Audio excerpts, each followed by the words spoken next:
The Awakening of Providence Plantation, a tale of conscience, courage, and freedom. Georgia, 1789 to 1799. Part 1. The Weight of Sorrow. Chapter 1. A Life for a Life. The Georgia sun hung low and heavy over Providence Plantation on that sweltering August evening in 1789, casting long shadows across the cotton fields that stretched toward the horizon like an endless white sea. The air was thick with humidity, pressing down on everything like a wet blanket. Even the cicadas seemed subdued in their evening song, their usual chorus reduced to a lazy drone that spoke of heat and exhaustion. The smell of magnolia blossoms mixed with the earthy scent of turned soil and the sharp tang of cotton plants ripening in the fields, creating a perfume that was distinctly Southern, distinctly Georgian, distinctly the smell of money and power built on the backs of those who had no choice in the matter.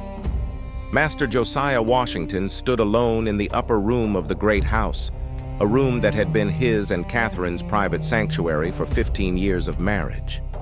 It still smelled faintly of lavender and rosewater, her favorite scents, though those delicate perfumes now mingled with something darker, more ominous. The bitter tang of grief hung in the air like smoke, and underneath it all, the faint metallic smell of blood that no amount of scrubbing could quite erase from the floorboards, from the walls, from his memory. The windows were thrown open in desperate hope of catching any breath of air, any relief from the oppressive heat. The white curtains Catherine had sewn herself during the first year of their marriage hung motionless, not even a whisper of breeze to stir them. Those curtains had been one of her first projects as mistress of Providence, and she had been so proud of them, showing him the careful stitches, the delicate embroidery along the hems. Everything in this room spoke of her presence, of her touch, of the life they had built together. The embroidered pillows she had made during long winter evenings, sitting by the fire while he read aloud from whatever book had captured their interest. The flowers in a crystal vase on the dresser, roses from her garden, cut just yesterday by her own hands, now already beginning to wilt without her there to tend them. The books stacked neatly on the bedside table, novels from England and France that she devoured with the same passionate intelligence she brought to everything. Her silver brush still sat on the vanity, strands of her dark hair caught in its bristles, and Josiah found himself unable to look at it without his vision blurring with tears. In his arms lay his newborn son, Thomas, barely 3 hours old.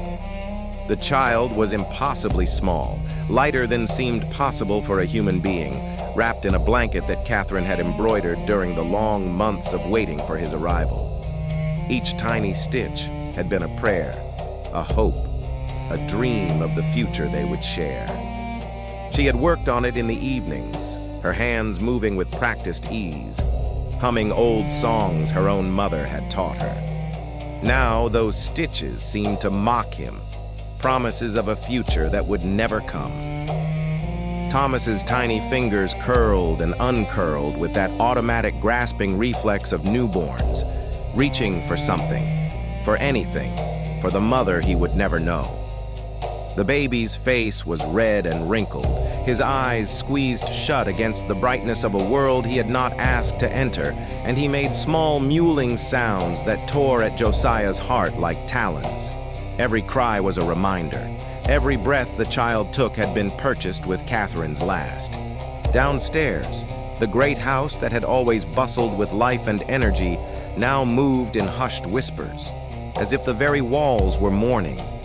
The household slaves walked on tiptoe, their footsteps soft on the wide pine floors that Catherine had insisted on polishing every week until they gleamed like honey in the sunlight.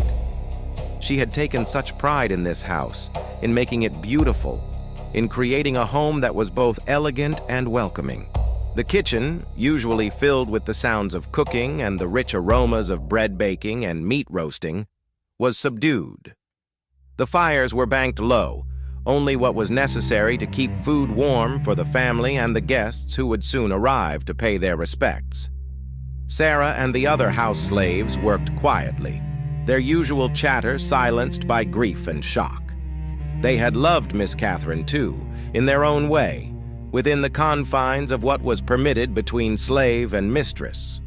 The parlor, where Catherine had entertained countless guests with such grace and charm, where she had played the piano on warm summer evenings, filling the house with Mozart and Handel, where she had laughed and lived and made this structure of wood and brick into something more than just a house, a home, now felt hollow. The piano sat silent, its keys untouched, and Josiah knew with a certainty that made his chest ache that he would never be able to hear music in this room again without thinking of her. Catherine Elizabeth Montgomery Washington. Born in Charleston to one of South Carolina's finest families, educated in the arts and graces expected of a Southern lady, married at 18 to Josiah Washington, then 27 years old and already making a name for himself as a progressive plantation owner with ambitious plans. For 15 years she had been his partner, his confidant, his conscience, his love. She had brought 4 sons into this world, each birth a testament to her strength and courage. James, their firstborn, had arrived after 18 hours of labor that had left both mother and child exhausted but triumphant. Josiah remembered pacing the hallway below, listening to her cries, feeling helpless and terrified and awed by what women endured to bring life into the world. When Dr. Hennessy had finally emerged and told him he had a son, that both mother and child were well, Josiah had wept with relief. William's birth had been even harder, nearly a full day of labor that had frightened everyone. Dr. Hennessy had warned them afterward that another pregnancy might be dangerous, that Catherine's body might not be strong enough to endure it again. But she had laughed off his concerns, had recovered with her usual resilience, and had announced 2 years later that she was with child again. Marcus had been the easiest birth, coming quickly one spring morning with minimal fuss. They had dared to hope that Catherine's body had finally learned the art of it, that the worst was behind them. She had been so confident this time, so certain that this 4th child would come as easily as the 3rd, right up until the moment things went terribly, irreversibly wrong. The labor had begun 3 days ago, right on schedule, with Catherine calm and in control. She had done this before, she told everyone. She knew what to expect. She had Sarah and Betty and the other women who had attended her previous births. She had Dr. Hennessy on call in town. Everything would be fine, but it wasn't fine. Something went wrong. The baby turned badly in the womb, positioned in a way that made delivery nearly impossible. Catherine labored for 3 days, her strength gradually failing, her body unable to complete what it had started.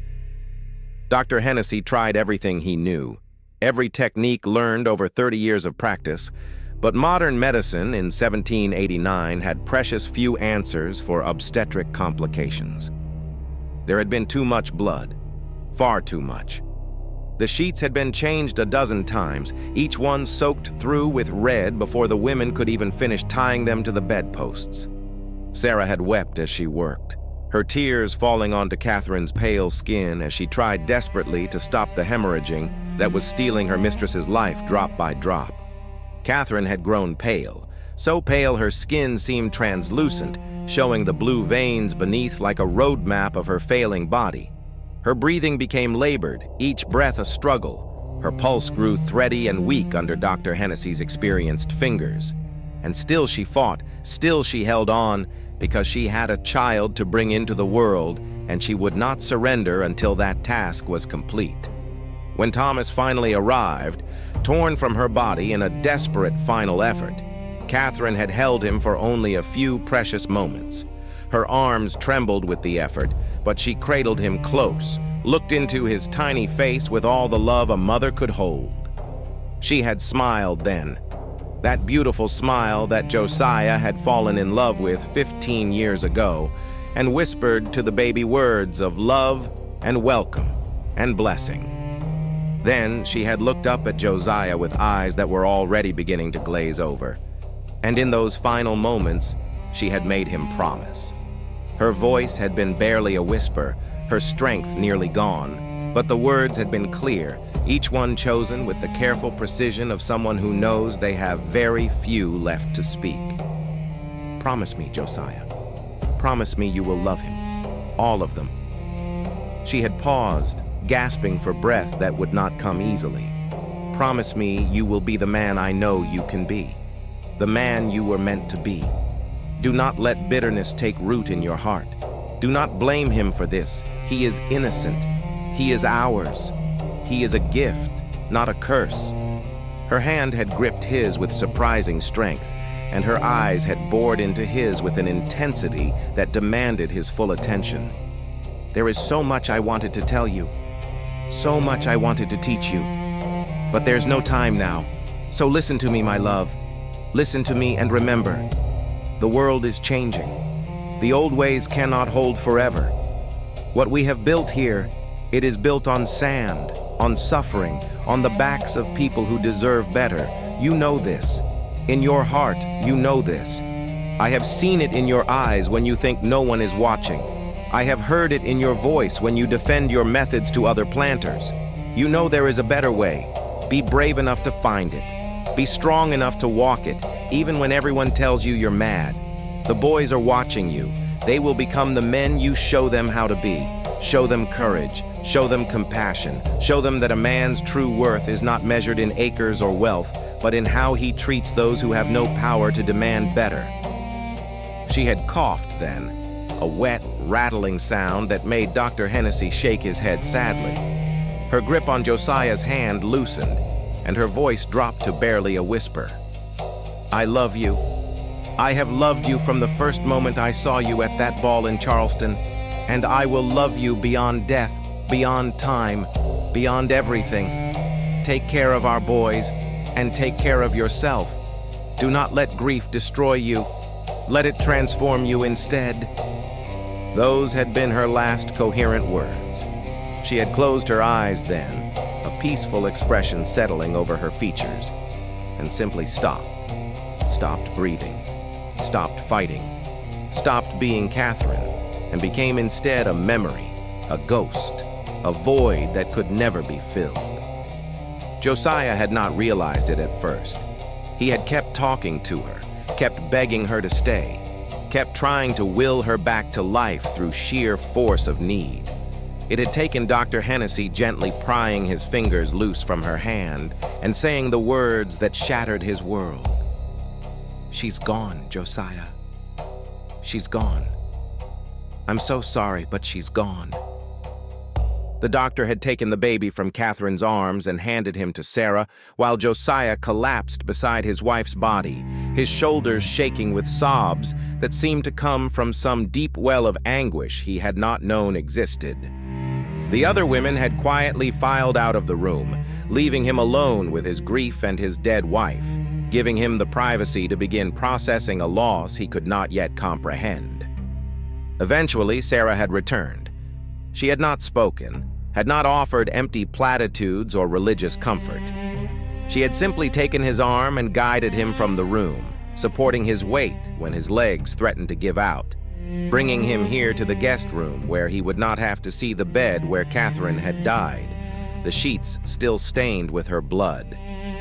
And now he stood here, holding the son who had cost him everything, staring out the window at a plantation that suddenly seemed empty, despite housing over 300 souls. Josiah was a tall man, 6 feet and 2 inches, his frame still strong despite his 42 years. His face was weathered from countless hours in the Georgia sun, inspecting fields and overseeing work, and his hands bore the calluses of a man who was not afraid to labor alongside his workers when the harvest demanded it. His dark hair had begun to silver at the temples, giving him what Catherine had teasingly called a distinguished look. His eyes, normally sharp and observant, capable of assessing a field of cotton or a ledger of accounts with equal precision, now seemed dull and unfocused, as if the light behind them had been extinguished along with his wife's life. Providence Plantation was his legacy, the culmination of 20 years of hard work, shrewd business decisions, and relentless ambition. 3,000 acres of prime Georgia cotton land, some of the richest soil in the South. 300 slaves, men, women, and children, who worked those fields from before sunrise to after sunset, whose labor transformed raw land into bales of cotton that sold for premium prices in markets from Savannah to Liverpool. The great house had taken 3 years to build and had cost a fortune. 3 stories of the finest materials money could buy, heart pine floors from old-growth forests, brick fired in local kilns to his exact specifications, glass windows shipped from Boston, marble for the fireplaces imported from Italy. It stood as a monument to success, to the Washington family's rise from middling farmers to one of the most prominent planting families in Georgia. Inside, the house was filled with treasures collected over years of prosperity. Furniture crafted by master woodworkers in London and Charleston. Carpets from Persia that had cost more than most families earned in a year. Crystal chandeliers from Venice that filled the rooms with prismatic light. A library with over 300 books, including rare first editions and signed copies of works by the greatest minds of the age. A music room with a piano that had been built in Boston specifically for Catherine, its tones so pure and sweet that guests would beg her to play whenever they visited. The dining room could seat 24 guests in comfort, and Catherine had hosted dinners that were legendary in Georgia society. Politicians and planters, merchants and lawyers, all the influential people who shaped the future of the young nation had sat at their table, drinking their wine, enjoying their hospitality, discussing the great questions of the day. But all that wealth, all that success, all the power and influence Josiah had accumulated through 2 decades of calculated effort, could not save Catherine, could not keep her here, could not fill the void her absence created. Money could buy almost anything, Josiah had learned, except the things that truly mattered. It could not buy more time. It could not buy immunity from tragedy. It could not buy back what had been lost. He had spent 20 years building an empire, proving himself to the men who had initially dismissed him as too young, too idealistic, too soft to succeed in the brutal business of plantation agriculture. He had shown them all. He had built Providence into one of the finest plantations in Georgia, had accumulated wealth that would have made his father proud, had secured his family's future for generations to come. And none of it meant anything now. None of it could bring her back. None of it could ease the crushing weight of her absence. He would trade it all, the house, the land, the slaves, the cotton, every penny he had ever earned, for one more day with Catherine. One more hour. One more moment to tell her he loved her, to thank her for 15 years of happiness, to beg her forgiveness for all the ways he had failed to be the man she believed he could be. 3 other boys waited below, trying to understand a world that had suddenly become incomprehensible, trying to process grief too large for their young hearts to hold. James, the eldest at 14, stood in the hallway like a soldier at attention, his back straight, his face carefully composed into an expression of stoic endurance. But his eyes betrayed him. They were red and swollen from crying, and every few minutes they would fill with fresh tears that he would blink back furiously, determined not to break down, determined to be strong for his father and his younger brothers. James had inherited his father's height and build. At 14, he already stood nearly 5 feet 10 inches, with broad shoulders and large hands that promised he would match or exceed Josiah's impressive stature. He had his mother's face, though, the same sharp cheekbones, the same expressive eyes, the same smile that could light up a room. That smile had been absent for 3 days now, replaced by a grim determination that made him look years older than he was. He attended the prestigious Savannah Academy, where he consistently ranked first in his class, despite competition from the sons of Georgia's finest families. His teachers wrote letters praising his intellect, his work ethic, his natural leadership abilities. They predicted a brilliant future for him. Law, perhaps, or politics. He had the mind for it, the bearing, the charisma. Catherine had been so proud of him, had saved every letter from his teachers, had talked about his accomplishments to anyone who would listen. Now James felt the weight of the family settling onto his young shoulders like a physical burden. His father was broken by grief, barely functional. His younger brothers were lost and frightened. The household staff looked to him for guidance, unsure what to do without Miss Catherine's steady hand to guide them. And James, still just a boy himself, felt utterly unprepared for the responsibility being thrust upon him. But he would not fail, could not fail. His mother had raised him to be strong, to be responsible, to live up to the Washington name. So he stood in that hallway, his back straight and his face composed, while inside he felt like he was falling apart, while his heart screamed with the unfairness of it all, while some part of him still refused to believe that his vibrant, beautiful, loving mother was truly gone forever. William, 12 years old, sat in his room surrounded by papers covered with sketches. He had always been the artistic one, the dreamer, the child who saw beauty in everything and tried to capture it with pencil and charcoal. His room was filled with his drawings, birds in flight, flowers from the garden, landscapes of the plantation, portraits of family members, and now, scattered across his desk and floor, dozens of sketches of his mother. He was trying to capture her from memory, to preserve every detail before it faded. The way her eyes crinkled at the corners when she smiled, the particular curve of her lips when she was amused by something, the graceful way she held her hands when she played the piano, the angle of her head when she listened to him talk about his dreams and fears. He drew compulsively, frantically, as if by creating enough images he could somehow keep her alive, at least on paper. Unlike his older brother, William had not tried to hide his tears or present a brave face to the world.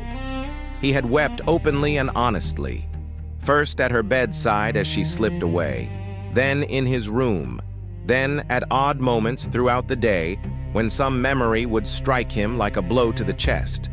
The well-meaning relatives who had already begun to arrive for the funeral kept trying to comfort him, to tell him that his mother was in a better place, that God had called her home, that she was watching over him from heaven. But their words rang hollow. William did not want his mother in heaven. He wanted her here, in this house, playing the piano and reading him stories and helping him with his Latin homework and telling him about the wider world beyond Providence Plantation. He wanted to hear her voice, to feel her arms around him, to sit with her in the garden while she identified plants and explained their properties. He wanted her alive, not dead, and all the theological comfort in the world could not change the simple, terrible fact of her absence. So he drew. He drew until his hand cramped and his eyes burned from strain. He drew until the charcoal smudged across the papers and his fingers were black with it. He drew because it was the only way he knew to process what had happened, to make sense of the senseless, to hold on to something that was slipping away from him like water through his fingers. And Marcus, only 7 years old, understood least of all. He had been told that his mother had gone to heaven, that she was with God now, that she would always love him even though she could not be with him anymore. But heaven was an abstract concept, difficult for a child to grasp, and death seemed like nothing more than a very long sleep from which surely she would eventually wake. He kept asking when she would come back. When would she wake up? When could he see her? Could he bring her flowers from the garden like he used to do? Could someone take him to heaven to visit her? The adults tried to explain, tried to make him understand. But how do you explain death to a 7-year-old? How do you make a child comprehend that permanent means permanent, that gone means gone, that some separations cannot be undone? Marcus had nightmares now. He would wake up screaming, calling for his mother, convinced that she was there somewhere just out of reach, if only he could find her, if only he could run fast enough, call loud enough, try hard enough.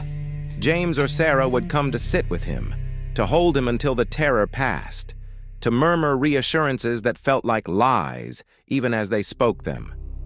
During the day, Marcus followed Sarah around like a shadow, needing her constant presence to feel safe. He would not let her out of his sight, became panicked if she left the room even for a moment. Sarah, patient and kind despite her own grief, let him trail after her as she worked. Let him sit beside her while she sewed or cooked or tended to baby Thomas. She understood what he could not articulate, that if his mother could disappear so suddenly, so permanently, then anyone might vanish at any moment. Nothing was safe. Nothing was certain. The world had revealed itself to be a dangerous, unpredictable place. And baby Thomas, oblivious to the tragedy of his arrival, continued to exist in the simple rhythms of newborn life. He slept, woke hungry, was fed by a wet nurse, was changed and bathed and held, and slept again. He knew nothing of the grief that surrounded him, nothing of the mother who had died bringing him into the world, nothing of the complicated emotions his very existence provoked in his father and brothers. Sarah had taken charge of him completely, overseeing his care with the same devoted attention she had given to the other Washington boys when they were infants. She chose Betty, a young woman who had given birth 3 months earlier, as his wet nurse. She supervised his feeding schedule, monitored his health, held him for hours when he was fussy, sang to him the same lullabies she had sung to his brothers. The songs were in a language Josiah did not recognize, melancholy melodies that spoke of loss and longing and hope for a better world. They were songs Sarah had learned from her own mother, passed down through generations of enslaved people, songs that helped them endure the unendurable, that kept them connected to a past that slavery tried to erase, that reminded them of their humanity when everything around them denied it. It was Sarah who truly held the household together during these terrible first days after Catherine's death. She managed everything: the kitchen, the cleaning, the boys, the baby, the preparations for the funeral that would inevitably come. She worked from before dawn until long after dark, her own grief set aside in service of the family's needs. Because that was what was expected. That was what was required. Her feelings, her loss, her pain, none of it mattered compared to the white family's needs. But Josiah, in his grief-sharpened awareness, had begun to notice things he had overlooked before. Or perhaps it was more accurate to say that he was finally seeing things Catherine had tried to show him for years. Things he had deliberately blinded himself to because seeing them would require him to change, to question, to reconsider the foundations on which his entire life was built. He noticed the way Sarah moved through the house with quiet efficiency, anticipating needs before they were spoken. The way she knew exactly what each boy needed at exactly the right moment. Space for James, gentle coaxing for William, constant reassurance for Marcus.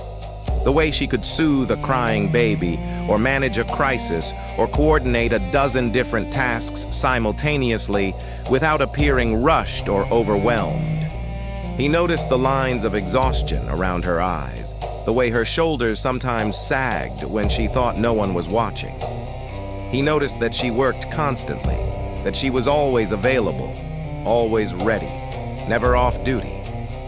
He noticed that she never complained, never asked for anything for herself, never showed any sign of her own needs or wants or feelings. He noticed, too, the way she sang to Thomas, those strange, haunting melodies that seemed to come from some deep well of sorrow and strength. Songs about rivers and freedom, about hardship and endurance, about a homeland she would never see again.